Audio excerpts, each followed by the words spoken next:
Good morning. Welcome to Market Today by ECTRA Arulrajhan. Today is 29th May 2023. So இன்னையோட pre-market இன்ஃபர்மேஷனை நம்ம பார்க்கலாம். வெள்ளிக்கிழமை முடிஞ்ச அமெரிக்க சந்தை மிக மிக வலுவாக முடிந்திருக்கிறத நம்ம பார்க்கிறோம். டவ் ஜோன்ஸ் குறைஞ்சபட்சமா 1%, S&P 500 அதோட கொஞ்சம் கூடுதலா 1.3%, நாஸ்டாக் 2.19% என்ற அளவுக்கு மிக வலிமையான ஒரு ஏற்றத்தில் முடிந்திருக்கிறது.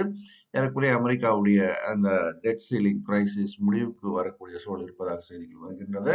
அதன் அடிப்படையில் அமெரிக்க சந்தை மிக வலுவான ஏற்றத்தில் இருக்கிறது. அதே மாதிரி ஆசிய சந்தைகளும் தற்போது ஏறிய வியாபாரமாகி வருகிறது. நம் சந்தை அப்படின்னு எடுத்துக்கிட்டா HGX நிஃப்டி, அதாவது நிஃப்டியானது சிங்கப்பூர் எக்ஸ்சேஞ்சில் HGX நிஃப்டியில் வியாபாரம் ஆகிறது. கிட்டத்தட்ட பார்த்தீங்கன்னா பெரிய கேப்ல தான் தோகுது. 140 150 பாயிண்ட்டுக்கு மேல ஒரு கேப் அப்ல தோங்குவதை நம்ம பார்க்கிறோம்.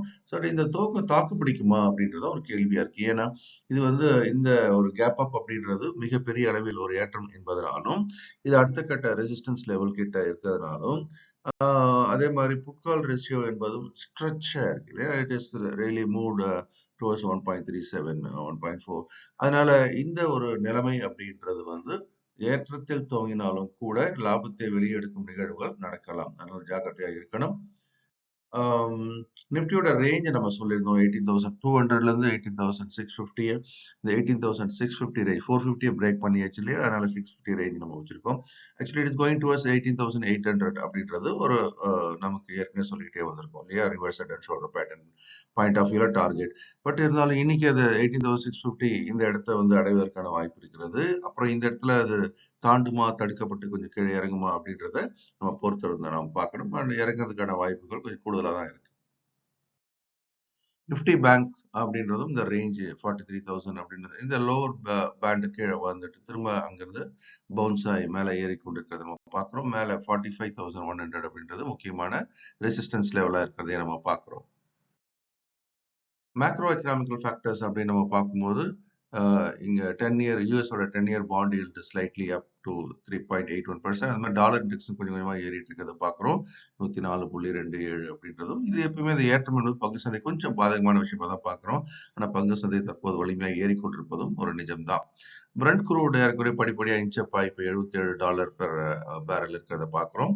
ஸோ கோல்டும் பெரிய மாற்றம் இல்லை, இருந்தாலும் அந்த இன்ச்சிங் டவுன் அப்படின்றது நடந்துட்டு தான் இருக்குது பார்க்குறோம். கிட்டத்தட்ட 2050 என்ற உச்சத்தை தொட்ட பிறகு இப்போது 1946 பெர் ஹவுன்ஸ் அப்படின்ற அளவில், அதாவது இன் டாலர் டேர்ம்ஸ்.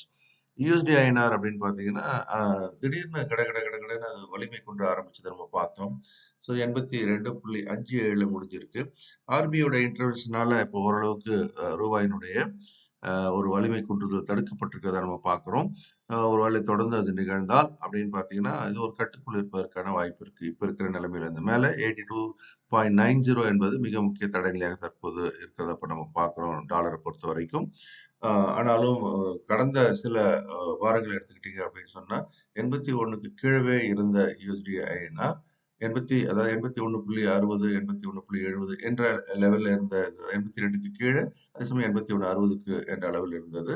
ஆனா இப்ப மடமடன்னு கிட்டத்தட்ட ₹1 வலிமை கொண்டதை பார்க்கிறோம். டெட் சீலிங் கிரைசிஸ் முடிவுக்கு வந்து கொண்டிருப்பதாக செய்திகள் வந்து கொண்டிருக்கின்றன. இது ஒரு வருஷம் நடக்கிற ஒரு டிராமா மாதிரி தான். அதனால எப்பயுமே யூஎஸ் கவர்மெண்ட் டிஃபால்ட் ஆகுமா அப்படின்றது எப்பயுமே நடப்பதற்கான வாய்ப்புகள் மிக மிக குறைவு தான்.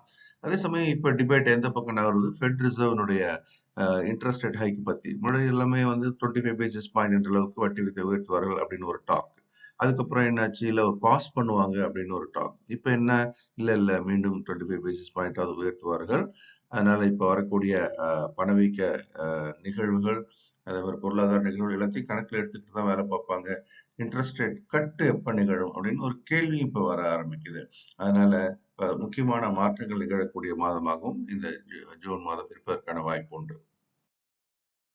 எஃப்ஐஸ் தொடர்ந்து பையரா இருக்கிறாங்க. கிட்டத்தட்ட ஒரு மாசத்துல ஒரு தடவை தான் வித்திருக்காங்க. மீதி நாள் எல்லாம் பையரா தான் இருந்திருக்காங்க அப்படின்னு பார்க்குறோம். ஆனா அவங்களோட பை அளவு கொஞ்சம் குறைஞ்சிருக்கிறத நம்ம பார்க்குறோம். போன வெள்ளிக்கிழமை அன்னைக்கு 350 கோடிகள். ஆனா டிஐஎஸ் அதை காம்பன்சேட் பண்ற மாதிரி 1840 கோடிகள் என்ற அளவுக்கு வாங்கியிருக்கிறதை நம்ம பார்க்குறோம். நீங்களும் வந்து ஒரு டெக்னிக்கல் போர்ட்ஃபோலியோ உருவாக்குங்க. நிஃப்டி 50ல ஏதோ ஒரு 10 கம்பெனி எடுத்துக்கங்க. அதுக்கான இங்க என்ட்ரி, எக்ஸிட் பண்ணலாம்ன்ற ஒரு சப்போர்ட்டும் குடுக்குறோம். அதுக்கு உண்டான ஒரு கன்செஷன் இப்ப இருக்குது. அத சரியா பயன்படுத்திக்கங்க. நிஃப்டிய நம்ம லைவா ஒவ்வொரு நாள் 11 மணிக்கு எக்ட்ரா டிவி தமிழ் சேனல்ல அனலைஸ் பண்றோம். அன்னன்னைக்கான வியாபார வாய்ப்புகளும் அடையாளம் காணப்படுகிறது. சிறப்பான வாய்ப்புகளை நம்ம போன வெள்ளிக்கிழமை பார்த்தோம். பார்க்கலாம். கேண்டில் ஃபார்மேஷன் அப்படின்னு பார்க்கும்போது there is a big bull candle. அந்த 18,450ன்ற ரெசிஸ்டன்ஸை அந்த பிக் புல் கேண்டில் பிரேக் பண்றது நம்ம பார்க்குறோம். இதுக்கு அடுத்த நேரம் எங்க லேண்ட் ஆகுது?